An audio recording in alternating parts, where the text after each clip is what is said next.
Pada tutorial sebelumnya, kita sudah membahas mengenai blending atau kita lebih kenal dengan transisi antara kamera, yang mana kita atur dengan sequencer pada waktu itu.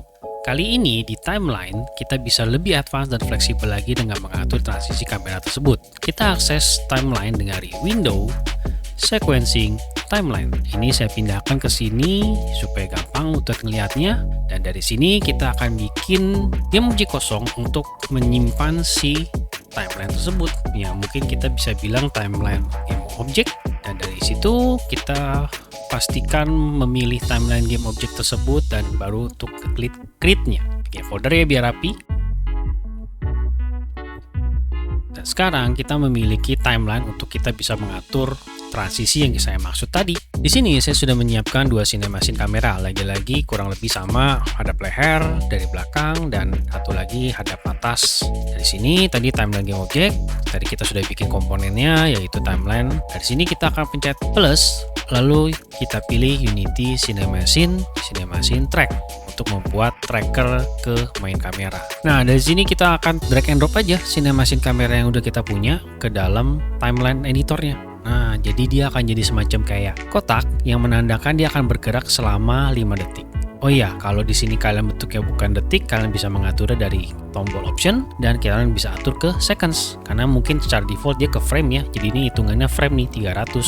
Saya mungkin lebih suka menggunakan seconds. Jadi ini 5 detik pergerakan kameranya. Lalu sama kita lakukan juga untuk cinema scene kamera kedua, yang artinya kalau kita dempetkan, kita sekarang punya timeline di mana satu cinema scene kamera 5 detik dan akan berpindah ke cinema scene kamera satunya lagi. Ini nggak pas di 5 detik ya, ini saya geser ke supaya pas di 0, 5 detik. Dan artinya dalam jelang waktu itu dia akan bergeser dengan sistem cut tanpa menggunakan blending ya, karena ini kita nggak nempel banget, jadi dia setelah 5 detik pindah ke cinema scene kamera. Kalau kalian mau blending tentunya gampang, kalian tabrakin aja kotak cinema scene kameranya sampai seberapa jauh, nanti dia akan bikin blending. Misalkan saya tabrakin sampai ke 4 ya, jadi 4 detik ke 4, jadi dia akan kayak blending nyatu dan kita bisa atur tuh curves-nya, baik kita mau menggunakan auto, blending out atau innya, atau kalian menggunakan manual dan mengatur sendiri bentuk blendnya maunya seperti apa. Di sini ada curve editornya, kalian bisa atur mau yang bentuk curve gimana, bahkan manual sendiri yang kalian atur ya. Dengan begitu kalau kalian play sekarang dia videonya berjalan selama 3 detik untuk di kamera pertama dan akan berpindah secara blending 1 detik ke cinema scene kamera kedua. Timeline ini juga tentunya bisa kita aplikasikan pada dolly kamera. Di sini saya sudah bikin cinema scene kamera dolly dengan cara klik kanan cinema scene dolly kamera itu ya, yang pernah saya bahas di video tutorial sebelumnya.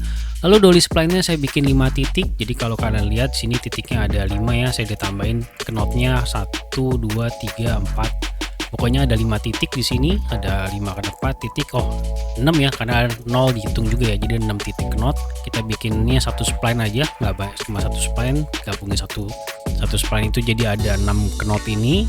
Dan ini kita mau coba atur di dalam timeline. Jadi kita ke timeline game object, saya nggak pakai yang ini lagi, mungkin saya delete cinema scene kamera yang tadi biar nggak mengganggu. Lalu saya masukin cinema scene kamera dolly yang udah kita bikin tadi. Ya kalau dari sini langsung di play ya, dia akan berjalan cinema scene kamera dolly-nya. Oh iya, jangan lupa atur si cinema scene kamera dolly-nya, tracking targetnya ke siapa, player, juga mungkin kecepatan pergerakannya ya kita gunakan automatic dolly kayak yang sudah saya bahas di video sebelumnya. Fix speed 0,5 rasanya oke. Itu juga posisi XYZ-nya ya, trackingnya, ketinggiannya supaya pas dilihat ini kayaknya kurang tinggi, offsetnya saya naikin. Nah ini cocok. Nah ini kalau di play kayaknya masih akan masuk ke cinema scene kamera 1, 2 ini. Jadi ini harus saya buang supaya kita fokus ke cinema scene kamera dolly, karena cuma buang di timeline itu nggak akan pengaruh ya, karena tadi masih ada cinema scene kamera yang 1, 2 ya tadi sebelumnya. Jadi kalau ini saya play harusnya ada sesuai, dia akan bergerak seperti posisinya tapi tetap follow si kamera, maksudnya si karakter player ya. Nah karena kita sudah terbiasa menggunakan fixed speed, kita akan coba menggunakan yang lebih manual. Jadi kita nggak lagi pakai yang fixed speed, tapi kita akan pakai position, dimana posisinya itu nggak pakai normalize tapi menggunakan knot base. Knot base di sini kita akan ngerekam posisi dari satu knot ke knot lain yang bisa kita atur dari dolly spline nanti di timeline game objeknya. Di sini saya akan pencet plus, menambahkan animation track, jadi saya akan ngerekam cinemation kamera dolly-nya ini pergerakannya, lalu saya akan drag and drop cinemation kamera dolly-nya ke dalam animation track kita bikin, create animator on cinemation kamera dolly. Di sini kita akan mulai record di sini berarti kita akan record perubahan-perubahan yang kita lakukan terhadap cinemation kamera dolly ini. Artinya kita mau coba bikin keyframe pada setiap titik kita memposisikan knot-nya.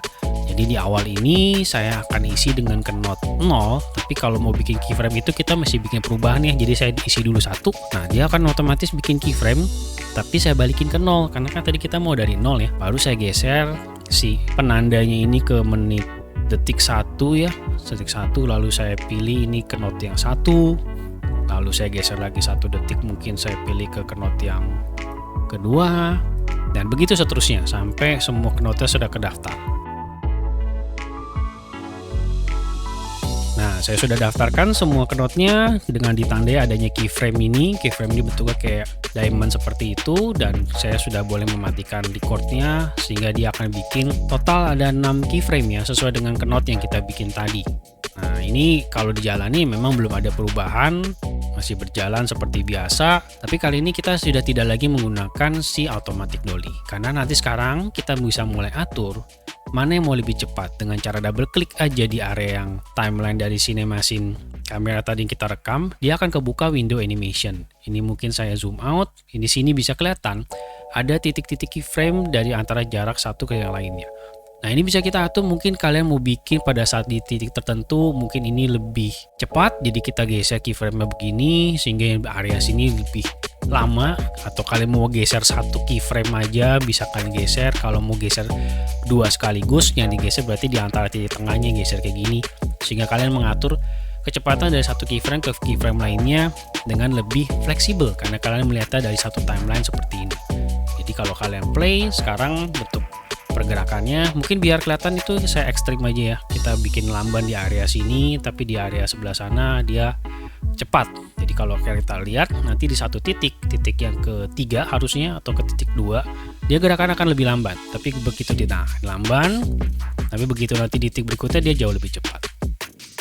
Ya, sekian tutorial kita kali ini. Thank you for watching, keep learning, sampai jumpa di tutorial berikutnya.